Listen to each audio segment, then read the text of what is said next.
Next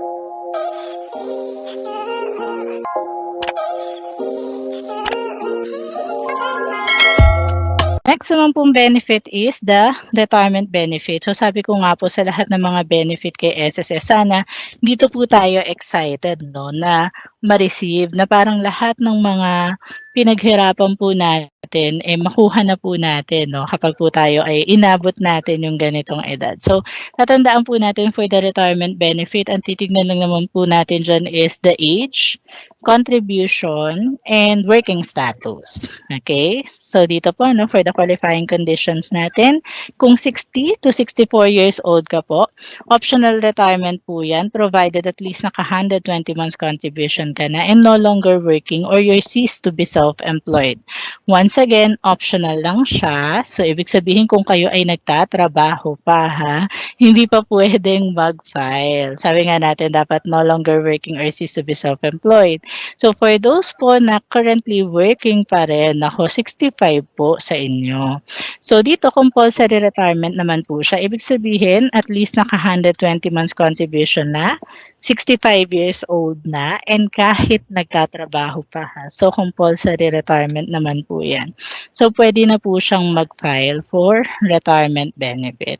Pero don't worry din po, sabi kasi na iba, paano kung kunyari, at the age of 65, hindi pa naman kumpleto yung hulog ko.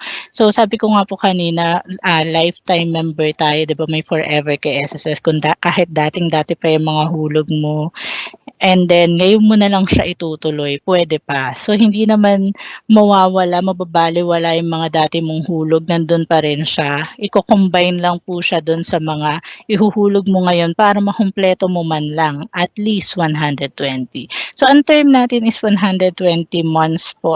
So, ibig sabihin, minimum lang siya. So, kung mas marami pa doon, mas malaki no, yung maaaring makuha natin in the future. Lalo na ngayon na may mga pension booster, may provident fund na tayo. No? So, medyo ina-excite ko lang kayo para sa next topic po natin mamaya. Okay? So, for racehorse jockey po, ayan. So, may mga exemption to the rule nga lang, no? Sila yung dati, nung when SSS started po, no, pareho naman, 60 or 65 years old yung kanilang optional and compulsory retirement. But because of the RA 10789, so sabi nga natin, basta may ipinasang batas para sa kanila. So, kung ano naman po yung nasa batas, susundin din kasi ni SS yan eh. So, nag-start po to on May 24, 2016 for those po na nag-retired as racehorse jockey at the age of 55 na yung compulsory retirement po nila. Okay?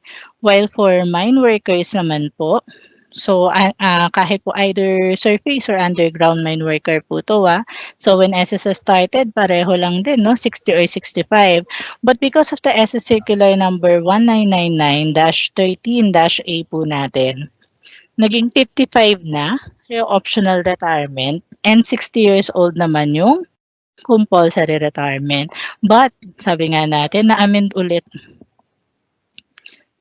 ulit yung batas no on April 27, 2016 under RA 10757. So mas pinababa pa po. So 50 years old yung optional na po and then 60 pa rin naman yung compulsory retirement provided na yung binanggit ko kanina na racehorse jockey o kaya po yung underground or surface mine worker at least 5 years nilang tinrabaho yon. Okay?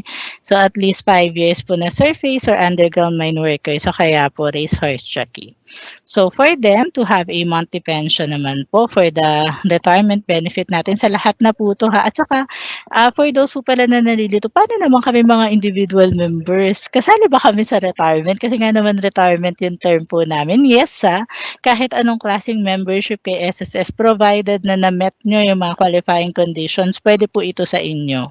Ang hindi lang pwede sa ating individual members yung unemployment, pero the rest, diba? Kung mapapansin nyo po, para po sa inyong lahat to. Okay? So for the monthly pension, must have at least 120 monthly contributions prior sa semestre nga po ng pagre-retiro. If less than 120 months contribution naman po prior to semester of retirement, lump sum. But we do not usually advise members to file for a lump sum. Kasi pag sinabi natin lump sum, it's as if winidraw nyo na lahat ng mga contributions nyo. After that, funeral na lang. Naku, sayang naman. O susunod na yung funeral mamaya. malalaman niyo bakit kami nanghihinayang 'no. So, at least kung kaya man lang pong makumpleto yung 120, sabi nga po natin, ituloy niyo lang ng ituloy hangga't, kaya pa 'no, hangga't buhay pa tayo 'no. Kasi sabi nga po natin, bilang lahat 'yan, lahat po ng mga pinapasok po ninyong contribution kay SSS, mababalik naman po 'yan sa inyo. Doble-doble pa nga 'di ba, kung mapapansin niyo po yung mga amounts. So, for the value of SS membership, so dito po, ang sample natin, yung member daw nag-contribute for 20 years at nag-receive ng pension din naman for 20 years. So isipin niyo po 'to, parehong 20 years 'to.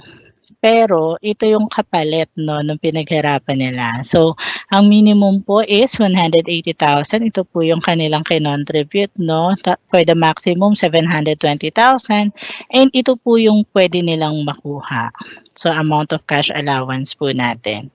So, for the minimum, 40% times AMSC, 'di ba? Tulad ng binanggit ko kanina. So, 5,000 yung monthly salary credit natin. So, ang minimum naman po natin dito is 2,400, yung minimum natin na monthly pension, times, kasi ano siya 20 years, no? So, naka 20 credited years of service. So, yan na yung pinaka-malaki, no, na pwede sa kanila, 2,400. Tapos, multiplied natin sa 20 years, which is 240, so 576,000 plus 2,400, 2,400 po, no, 20 years times 13-month pay. Ayan, and then yung additional benefit po natin plus 240, so 818,400. Well, sa maximum naman po natin, 8,000, 40% ng AMSC po ng 20,000, so 8,000 times 240.